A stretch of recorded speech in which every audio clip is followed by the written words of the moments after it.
La neige! J'y arrive! La neige!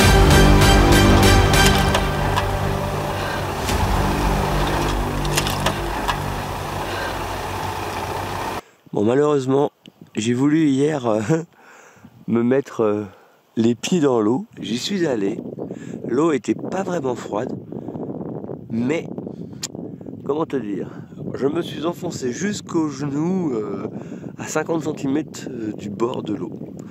Et pour ressortir, ça n'a pas été simple. C'est magnifique. Bon, il pleut, hein, donc il fait des petites gouttes là. Mais tu vois, on voit parfaitement ce bleu profond qu'il y a un peu plus loin. C'est sublime, c'est vraiment waouh.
Il y a deux babouches, plusieurs babouches ici.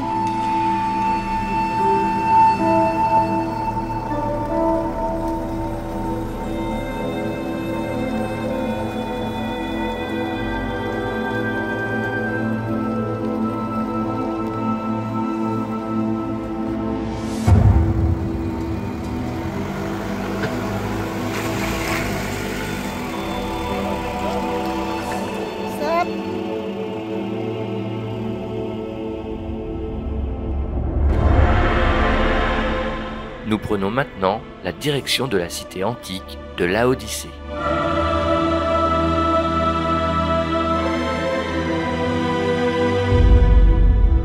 Nous arrivons sur le site de Laodicée sans trop savoir à quoi nous attendre. Devant nous, un vaste panorama s'ouvre sur des ruines antiques, baignées par une lumière d'un autre temps. Le soleil éclaire chaque colonne, chaque vestige avec une intensité rare, tandis qu'en arrière-plan, le ciel se charge de nuages sombres, annonciateurs d'un orage lointain. Fondée au IIIe siècle avant Jésus-Christ, sous le règne de Séleucide, Laodicée fut une cité prospère sous l'Empire romain, un carrefour commercial et culturel majeur en Anatolie. Mais avec le temps, les tremblements de terre et l'abandon l'ont lentement effacé des mémoires, ne laissant que ces ruines majestueuses en témoignage d'un passé glorieux. Aujourd'hui, nous partons à la découverte de ce site exceptionnel où l'histoire et la lumière semblent s'unir pour nous offrir un spectacle unique. Dans cette section, abritée du site, nous découvrons des trésors architecturaux remarquablement préservés.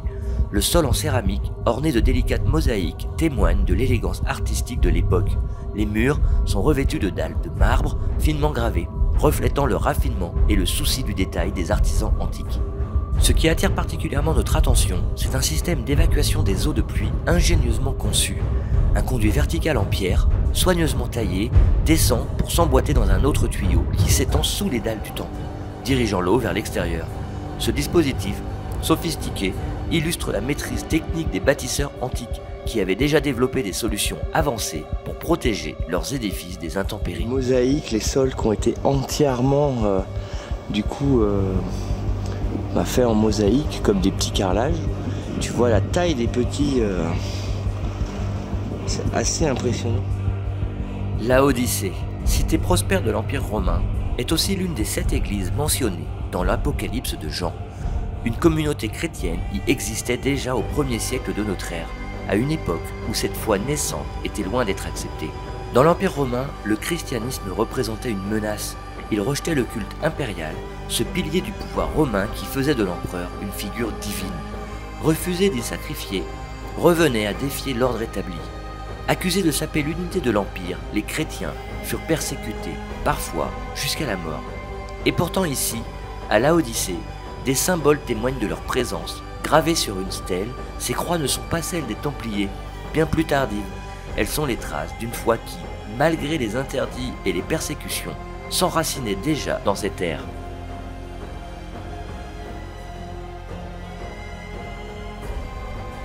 Laodicée était l'une des plus grandes cités d'Asie mineure, couvrant près de 5 km². Son importance stratégique et commerciale en faisait un centre majeur sous l'Empire romain. Elle était notamment réputée pour son textile de luxe, sa médecine et son système bancaire. Mais sa prospérité était constamment menacée par les séismes. On a une représentation là. Située sur une faille sismique active, la ville a été frappée à plusieurs reprises. L'un des tremblements de terre les plus dévastateurs a eu lieu en l'an 60 après Jésus-Christ. En tout cas, je te le dis, ça fait des images folles. Avec le soleil qui est ici et le noir partout derrière, hein. C'est magnifique. Contrairement à d'autres cités de la région, Laodicée refusa l'aide financière de Rome pour sa reconstruction, preuve de sa richesse et de son autonomie. Les habitants relevèrent eux-mêmes leurs bâtiments, témoignant de l'opulence et de la fierté de la cité. Malgré cette résilience, les séismes successifs finirent par précipiter son déclin. Celui du IVe siècle marqua un tournant et, au 7e siècle, Laodicée fut définitivement abandonnée. Parmi les vestiges impressionnants de Laodicée, son amphithéâtre se distingue par ses dimensions et son état de conservation. Construit à flanc de colline, il pouvait accueillir environ 15 000 spectateurs, ce qui en fait l'un des plus grands de la région. Utilisé pour des spectacles, des jeux et peut-être même des réunions publiques, il témoignait du dynamisme culturel et politique de la cité. Son architecture, inspirée des modèles grecs et romains, offrait une acoustique remarquable, permettant à chaque voix et chaque clameur de résonner dans l'arène.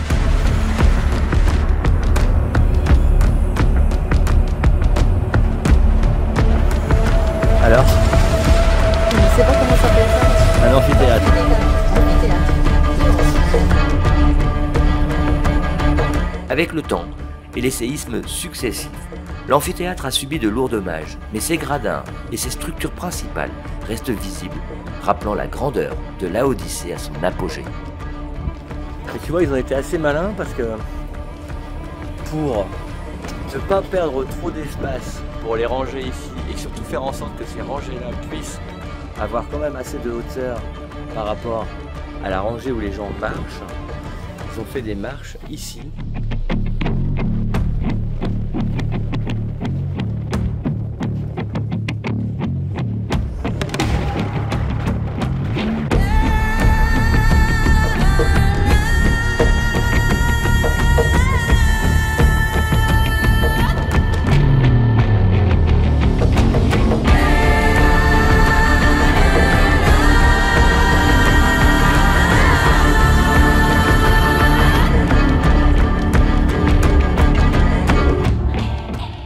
Ici, comme sur la plupart des temples romains, on voit clairement qu'il y a eu une réutilisation.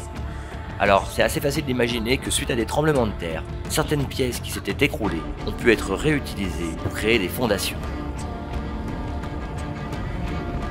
Ah, et t'as vu le mur, il est tombé là, regarde, t'as vu?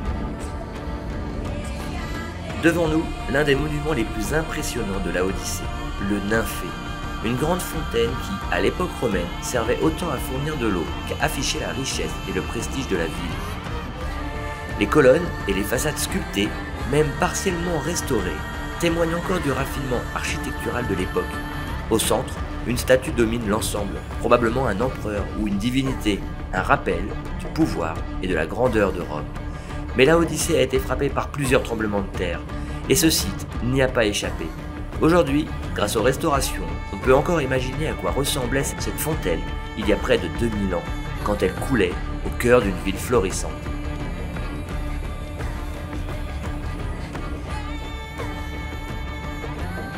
Énorme.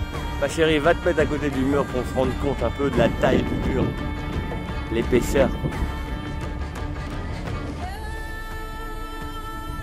Regarde l'épaisseur de ce mur.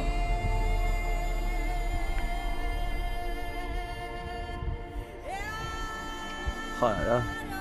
Ce qui est chiant, c'est qu'on sait pas ce qu'on regarde. Allez, viens ma chérie. Et tu vois, on voit qu'il y a partout là des Il y a des monticules, donc il y a des choses dessous là. Bon, d'après ce que j'ai pu trouver, nous sommes en train de marcher sur les ruines des anciens thermes de la cité. Donc ces thermes, vous savez, c'est les endroits où les Romains appréciaient venir se détendre.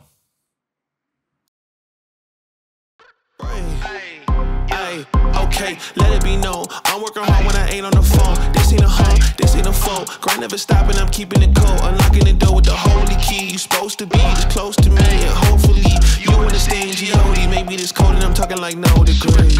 This ain't a fluke. I seen it way before it ever happened. He gave me the view. I had to put in my time on the TV. It coming in soon. Nous reprenons la route et comme prévu, le temps se gâte très sérieusement. Il fait 18 degrés, mais ils annoncent 15 cm de neige dans la nuit. Nous remontons toujours vers Istanbul en passant par le centre de la Turquie. Et tout à coup, au moment même où nous trouvons notre spot au milieu des montagnes, grosse chute des températures et le grésil commence à arriver. Bon bah voilà, on s'est garé pour se spotter. On s'est trouvé un super endroit, ma chérie viens voir. On s'est trouvé un super endroit et qu'est-ce qui arrive? La neige. Alors on l'avait prévu mais je sais pas du tout si demain on va réussir à s'en sortir. On s'est peut-être un petit peu mis dans une petite merde. On est monté un petit peu en montagne. Bon voilà, on verra demain maintenant. Mais on fera des images dans la nuit s'il tombe à neiger. Et s'il y a 15 cm de neige, honnêtement on va rigoler. Je te le dis. Là Quentin il est courageux. Parce que lui il a quand même décidé de braver la météo. Et il va installer sa tente. Alors bah on va installer la tente. Eh les amis, on vient de se poser à l'instant, il y a quelques minutes, et la neige tombe. On est arrivé, je t'assure, au moment où on est arrivé, ça s'est mis à tomber. Je sais pas si demain on pourra sortir, on verra. Ils annoncent 15 cm à peu près. Donc là on s'est tous réfugiés dans la cellule, et je t'assure qu'on vient de mettre le chauffage, la température est tombée à une vitesse énorme. Mon Dieu, ça tombe, c'est magnifique. Mais demain matin, à mon avis, pour sortir de là, ça va être bien sympa. Bon, voilà, Stéphanie est en train de faire à manger. On est là sous la neige. Elle nous fait des bons koftés apparemment. Alors bon, on voit pas très bien, il n'y a pas beaucoup de lumière, je suis désolé. Donc ouais, je te dis 5-6 cm là en 1 heure. Donc moi j'ai hâte d'être à demain matin parce que j'ai hâte de voir le spectacle. Ça va être, j'imagine, très joli. Ça va nous dépayser, mais attends, on a eu que l'été, et là on est là, et là on se retrouve vraiment, ouais, la pluie là sur 2 jours en gros, un jour quoi vraiment, et puis hier on avait quand même des bonnes températures, on avait encore 21 degrés tout à l'heure. Hein. Et là, 21 degrés jusqu'à 17h là? Pas jusqu'à 17h, jusqu'à 14h quand on était à Denizli. Et après on a continué un petit peu à baisser.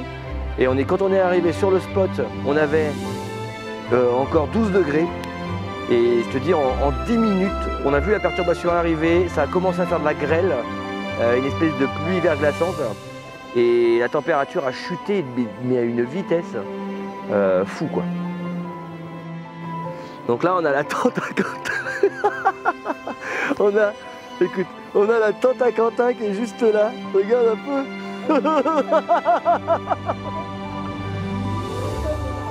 Ouais, la tente à Quentin elle est là. Eh ben, il va être trop bien dedans, il va pas avoir froid du tout parce que ça va grave le protéger quoi. Ça lui fait une isolation. Et t'imagines à quelle vitesse ça a tombé la température parce que il est arrivé, le pick-up il était chaud il y a 1 heure. Et regarde la neige qui tient déjà sur son capot quoi. Pour te dire à quel point la température est tombée à une vitesse. Oui, regarde les coquins. Mais oui, hein, c'est... Ah, vire le toit, hein. Il y a trop de neige dessus. Ah ouais, c'était déformé la tente.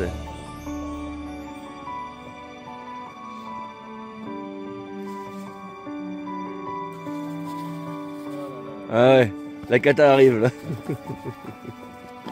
Oh putain de fou. En tout cas, il fait moins de 0. Il y a des stalactites sur la voiture. Bonne nuit, Quentin.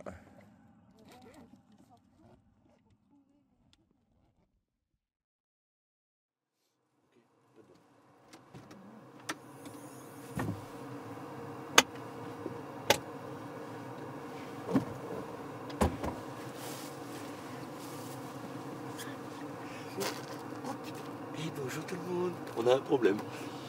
Waouh! Waouh, waouh, waouh! C'est trop beau! Ouh là là là là, c'est beau, mon Dieu! Oh.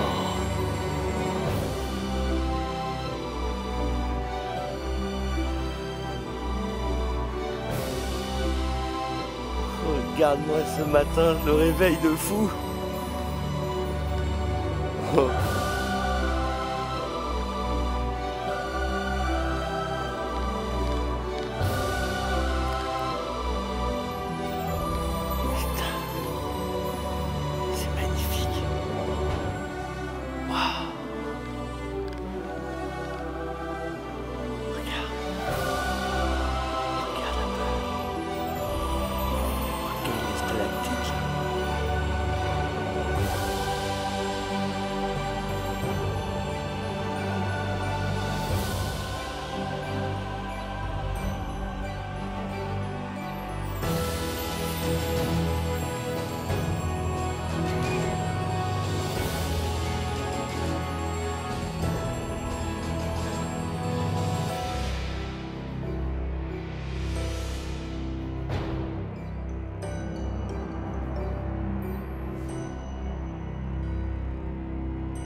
On essaye de quitter notre emplacement liessois. On verra si on va glisser ou pas. Ça allait bien avancer.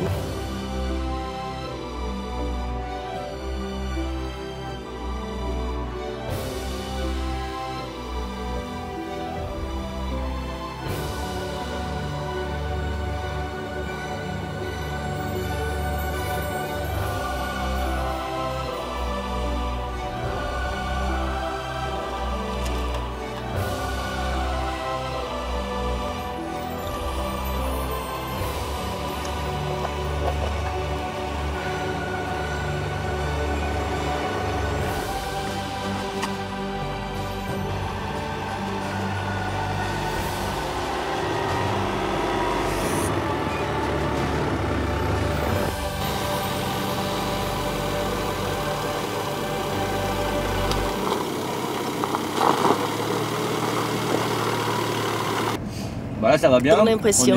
Pour sortir, c'était bien parce que du coup, on était les premiers à passer. Là, il y a des traces de quelqu'un qui est sorti. Le problème, c'est que ça a givré depuis, donc c'est verglacé à l'endroit des traces, donc il faut se méfier.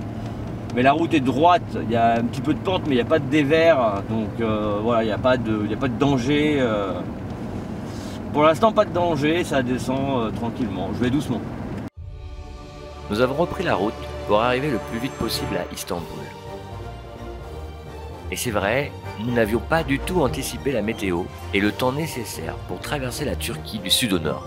Nous avons donc décidé de passer 3 jours à Istanbul avec Quentin. Et pour l'occasion, nous avons réservé un Airbnb pour plus de praticité.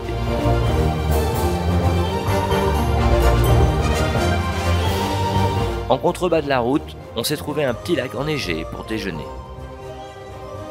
Le paysage était sublime, mais pour repartir, on a quand même eu un petit coup de stress parce que c'était en pente et au moment où j'ai remis les gaz, je suis un petit peu resté sur place.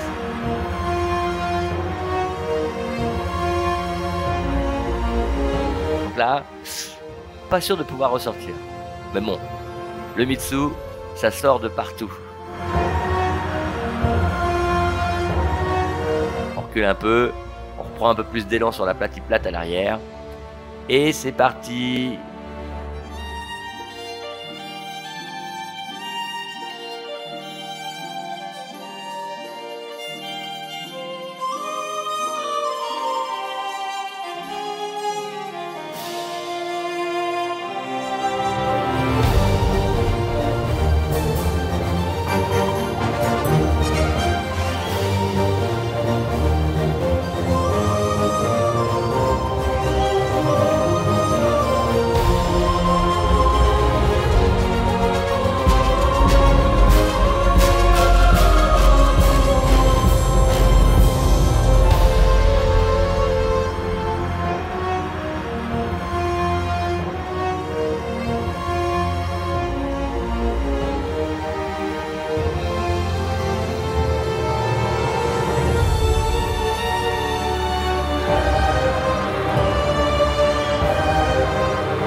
On a trouvé un petit endroit, on ne sait pas encore trop ce que ça va donner.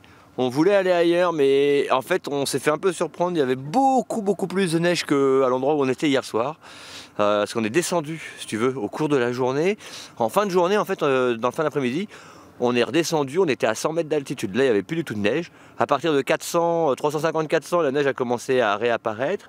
Et puis on a continué à monter pour un spot que j'avais trouvé, comme ça, en regardant les cartes. Et malheureusement, la neige était vraiment très présente avec à un moment donné, il y avait 30 cm peut-être. Et 30, ça commençait à faire beaucoup, ne sachant pas comment le terrain ou le chemin il allait être. Donc on a préféré faire demi-tour. Et puis là, on avait les éoliennes qui étaient juste là, il y a un parc derrière. On a trouvé une petite allée, un petit chemin qui nous amène ici. J'ai été voir, j'ai frappé aux portes, il n'y a personne. Il y a des chats. Voilà. Donc il y a cette baraque là, il y a celle-là, et puis ensuite sont arrivés les Kangals. Et les Kangals ils sont arrivés là, d'ici en bas. De là, je voyais cette petite ferme ici. Je suis descendu voir avec les chiens, parce que là, les Kangals, à chaque fois, c'est des câlins. C'est incroyable, ils sont mais tellement mignons. Quand tu sais que c'est des chiens qui se battent contre les ours, contre les loups, avec toi, ils sont incroyables. Et puis j'en ai profité d'ailleurs pour remarquer qu'ils avaient à manger et que l'eau était gelée. Donc le gros m'a montré avec sa patte qu'il voulait boire et du coup il m'a demandé de casser en fait la glace. Donc j'ai fait ça. Et puis je suis remonté. On a décidé qu'on allait rester là. On va voir un petit peu comment que c'est, si les locaux arrivent. Après on est en Turquie, hein. Globalement je pense que les gens sont très gentils. Donc on verra, on n'est pas vraiment chez eux, on est sur la place devant quoi, voilà. Donc bon, on verra quoi. Hier, moi, comme je t'ai dit, je suis descendu voir s'il y avait du monde dans la maison. Il n'y avait personne. C'est joli. Je disais que je savais pas trop où nos copains étaient partis, bah hier on les a retrouvés. Ils sont arrivés dès qu'ils ont entendu ma voix dehors. Hein les gros? Ça a été? Vous avez bien dormi quand même?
C'est des petites ruelles là, mais ça monte de dingue.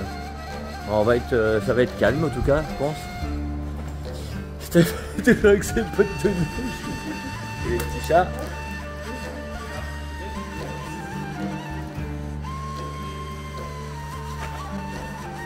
Bon, on est arrivé un petit peu à l'impro parce que tu vois, donc là on a une chambre qui se transforme en lit.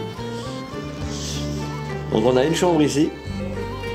Et on est arrivé un peu trop tôt, il y avait encore la femme de ménage qui était ici et du coup elle s'est fait un petit peu bousculer le gars qui s'occupe de la gestion. Donc là on a accès à la salle de bain, tu vois c'est plutôt pas mal, on a une toilette normale, pas turque, et puis une bonne petite douche, ça va faire plaisir. Et après on a donc le salon ici, voilà. Steph, on a déjà commencé à préparer à manger là-bas au fond. Qu'est-ce que tu nous prépares là vite fait? C'est la sauce couscous que j'ai ajouté la viande hachée dedans pour manger avec le riz. Si tu aimes nos aventures, alors like, commente et abonne-toi.